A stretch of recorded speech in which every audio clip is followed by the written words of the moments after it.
क्षेत्रीय विधायक अरुण वोरा रहेंगे और अब लगातार अब जो भेंट मुलाकात का जो दायरा था पूरे प्रदेश भर अब सिमटते जा रहा है। रायपुर शहर, बिलासपुर, मुंगेली और कुछ धमतरी के इस प्रकार से बचे हैं। बहुत सारे नवाचार हम लोगों ने किया। बस्तर में से काफ़ी बात है।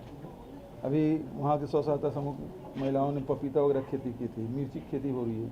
अब रबर के भी, क्योंकि एटमॉस्फेयर उस प्रकार से है तो वहाँ उस प्रकार से रबर की भी खेती की जाएगी। बहुत बहुत धन्यवाद। तो महिलाओं के संदर्भ में कुछ कहना चाहिए? अब आजकल ब्रिजमोहन अग्रवाल जी को बयान देना, इसलिए बयान देते रहते हैं। डबल टारगेट दिया भारतीय जनता पार्टी ने अपने कार्यकर्ताओं को कि 2023 भी जीतना है, 2024 भी जीतना है। नितिन नवीन और ओम माथुर का बैठ के भी डबल टारगेट पे क्या कहेंगे? अब वो टारगेट कुछ भी दे, लेकिन भारतीय जनता पार्टी भी लोग जान चुके हैं कि भारतीय जनता पार्टी सरकार गलती से भी बन गई तो उनका धान 20 क्विंटल नहीं खरीदा जाएगा। उसको 9,000 रुपये प्रति एकड़ के राजीव गांधी जो न्याय योजना है वो नहीं मिलेगा। गोधन न्याय योजना बंद हो जाएगा। वो सब जान रहे हैं और इसलिए भारतीय जनता पार्टी गलती से भी नहीं आएगी। वो भारतीय जनता पार्टी कार्यकर्ता नहीं जीतने देंगे। भारतीय जनता पार्टी 10 तारीख को राहुल जी जा रहे हैं तो उसमें मैं भी शामिल होऊंगा। राहुल जी ने उस दिन सूरत से दिल्ली आ रहे थे, तब उन्होंने कहा कि 10 तारीख को जा रहा हूँ, तब साथ में रहना है। प्रियंका गांधी यार की तैयारी जोर शोर से की जा रही है। हाँ, अभी 13 तारीख को उन्होंने समय दिया है, 13 अप्रैल को। और भरोसा सम्मेलन जैसे सरगांव में किए थे वैसे ही अब जगदलपुर में होगा। सर, इसी में उन्होंने कहा कि हिंदू राष्ट्र की बात की जा रही है, कोई प्लानिंग है नहीं, तो ये मुंगेरी लाल के सपने दिखाने वाली बात है और कुछ लोग जानबूझ के इस तरह की बात करते हैं चुनावी। देखिए, सीधी बात यह है कि मैं उस दिन भी बात किया था जब देश के गृह मंत्री जी एक इंटरव्यू में कह रहे हैं कि देश है वो अंबेडकर साहब के बनाए संविधान के अनुसार चलेगा। उसके बाद ये जितने भी हिंदू राष्ट्र की मांग करने वाले लोग हैं उनको तो अमित शाह जी का घेराव कर देना चाहिए, क्योंकि वो ऑथेंटिक है ना। क्योंकि हिंदू राष्ट्र को छत्तीसगढ़ से लागू नहीं होगा या किसी और राज्य से लागू नहीं होगा, ये तो पूरे देश में लागू हो। देश के गृह मंत्री जी बयान दिए हैं तो उसके खिलाफ में एक शब्द नहीं बोले हैं। तो जो शंकराचार्य जी ने जो बात कही है बिल्कुल सही कही है। राम राज्य की बात महात्मा गांधी ने भी कही। लोगों को सपना, बड़े बुजुर्ग लोग बोलते हैं राम राज आना चाहिए। जब कोई अच्छा काम हो जाता है राम राज उतर आया है, ये कहते हैं। तो एक आदर्श स्थिति है राम राज्य के और छत्तीसगढ़ सरकार उस दिशा में चल रही है। ये महसूस कर रहे हैं।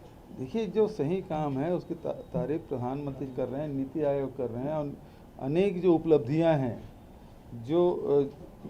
जो हमारे जो 10 चिन्हित जिले थे जिसे सबसे पिछड़ा माना जाता था, उन जिलों में भी बहुत सारी उपलब्धियां हुई है। उसका भी ट्वीट नीति आयोग ने उसका समर्थन किया है, स्वागत किया है। कल भी प्रधानमंत्री ने जो उसके कार्यालय से जो विज्ञापन आया था जिसमें आवास की संख्या, उसमें गैस सिलेंडर की संख्या और आपके नल जल योजना की, यहाँ तो भारतीय जनता पार्टी के लोग हल्ला कर रहे हैं कि नल जल योजना असफल है और दूसरा कह रहे हैं आवास की स्थिति खराब है। अब हमारे देश के प्रधानमंत्री जी उसके लिखा है कि छत्तीसगढ़ में इतना 17 लाख लोगों को नल से जल मिल गया है, 34 लाख लोगों को आवास मिल चुका है, 35 लाख लोगों को गैस सिलेंडर मिला है। तो ये उपलब्धि बता रहे हैं और इस उपलब्धि में राज्य सरकार की उपलब्धि भी, क्योंकि 50% पैसा तो राज्य सरकार का है। तो एक तरफ प्रधानमंत्री जी तारीफ कर रहे हैं छत्तीसगढ़ की उपलब्धियों को, दूसरे तरफ यहाँ भारतीय जनता पार्टी के लोग घड़ियाली आंसू बहा रहे हैं। आवास का मुद्दा उठाया है हमने। भारत सरकार की चिट्ठी लिखी भाई कि जनगणना होगी, आर्थिक सर्वेक्षण, सामाजिक सर्वेक्षण होगा, तब तो उसको हितग्राहियों की चिन्हांकन किया जा सकेगा। उन्होंने नहीं किया तो छत्तीसगढ़ पहला राज्य है जो सामाजिक आर्थिक सर्वेक्षण करा रहा है और 1 अप्रैल से शुरू कर दिए हमने जो घोषणा की उसके अनुसार से, और सभी गांव में अभी जा रहे हैं। और दूसरी बात यह है कि जो बेरोजगारी भत्ता है, रमन सिंह की सरकार में 15 साल में 100 करोड़ रुपये दिए, 300 रुपया देते थे और 11,000 रुपया उसका वार्षिक आमदनी की बात करते थे, हमने तो बढ़ा के 2.5 लाख रुपया कर दिया वार्षिक आमदनी। 18 साल से 35 साल, और घर बैठे ऑनलाइन आप आवेदन कर सकते हैं भाई, वहाँ तो खुद खड़ा होना पड़ता था। तो आज वो स्थिति नहीं है। कल मैं जसपुर और अंबिकापुर गया था, दर्जनों हम नौजवान लड़के लड़कियां मुझे धन्यवाद दिए कि हमको अब 2,500 रुपया मिलने लगा है। तो कुछ लोगों ने कहा हमारा रजिस्ट्रेशन हो गया, कुछ लोगों ने कहा पैसा आया। तो इस प्रकार से बातें आ रही है। तो जो 30 अप्रैल तक की जो रजिस्ट्रेशन कराएंगे, जो आवेदन होगा, जिसका 2 साल पहले से आवेदन है और वो पात्र पाए जाते हैं, तो 1 अप्रैल से ही उसको दिया जाएगा। ये जो स्वास्थ्य विभाग की हालत थी और आज की क्या अंतर आया स्वास्थ्य विभाग में? बड़ा अंतर आया है। आज देखो, छोटी सी बात है, एक ही बात से मैं अपनी बात समाप्त कर दूंगा। पहले बस्तर में नक्सलियों के गोली से हमारे जवान जितने शहीद होते थे, उससे ज़्यादा मच्छर काटने से, मलेरिया से जवानों की मृत्यु हो जाती थी।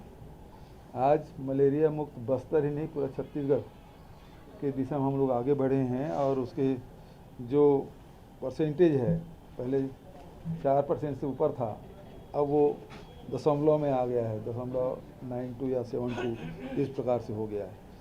तो वहाँ से आप देखेंगे उल्टी दस्त से लोगों की मौत हो जाती थी, वो अब सुनने को नहीं मिलता।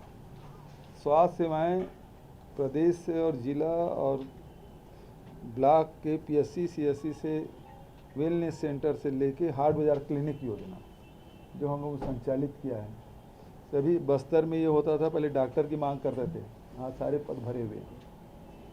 साथ ही अनेक प्रकार के जो जांच है, जिसमें हजारों रुपया लग जाता था एक एक जांच में, अब जिला अस्पतालों में जैसे में 90, 110 जांचें मुफ्त हो रही है। हमारे मेडिकल मोबाइल यूनिट है, उसमें भी जांच मुफ्त हो रही है।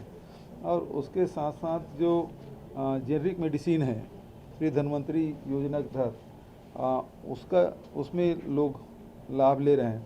करीब 100 करोड़ रुपया का लोगों को बचत हुआ इससे। दवाइयाँ भी महंगी है। और मुख्यमंत्री विशेष स्वास्थ्य सहायता योजना, डॉक्टर खूबचंद बघेल स्वास्थ्य सहायता योजना से लाखों लोग इसका लाभ उठा चुके हैं। हाट बाजार क्लिनिक योजना अकेले में 92 लाख लोग इसका लाभ उठा चुके हैं। तो इस प्रकार से स्वास्थ्य क्षेत्र में हमने बड़ा काम किया है। कोरोना जैसे महामारी में भी बड़ी सफलता छत्तीसगढ़ को मिली है। जो दूसरे प्रदेशों में हालात थे, वो उस प्रकार की परिस्थितियां छत्तीसगढ़ में नहीं हुई, बल्कि ऑक्सीजन हम दूसरे प्रदेशों को भी सप्लाई किए।